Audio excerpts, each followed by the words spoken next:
Hey guys, so I'm gonna go ahead and change my cabin air filter of my 2009 Mini Cooper. It's really easy to do, so not something you should pay anyone to do. So this is one I picked up. I think actually I got this on Amazon.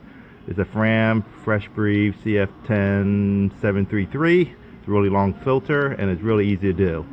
So you have to go on the passenger side compartment here, and basically it's in here. And it actually goes in and it goes all the way up into it. So what you're gonna do is take your screwdriver. You see where the tabs are?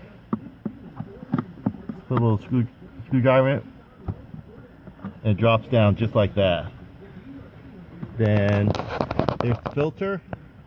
So you just pull it out and it actually snakes all the way up into it in a curve like that. So let me go ahead and pull it out. So here's the old one.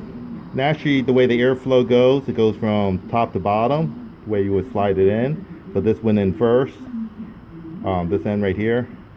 So here's the old one, and here's the new one. So this is probably about a year old, and so I'm gonna go ahead and slide in the new one.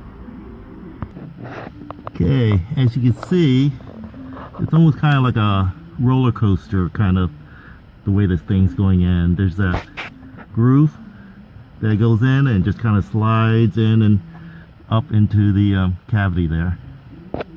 So pain in the butt, not the easiest one to change, but not hard either. Okay, it's all the way in. Let's see if I can get a shot of it snugged up in there. Let's see. There it is, right there.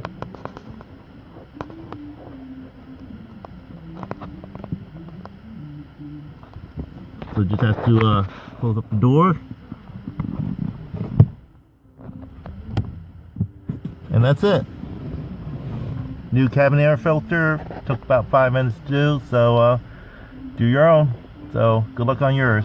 Thanks for watching.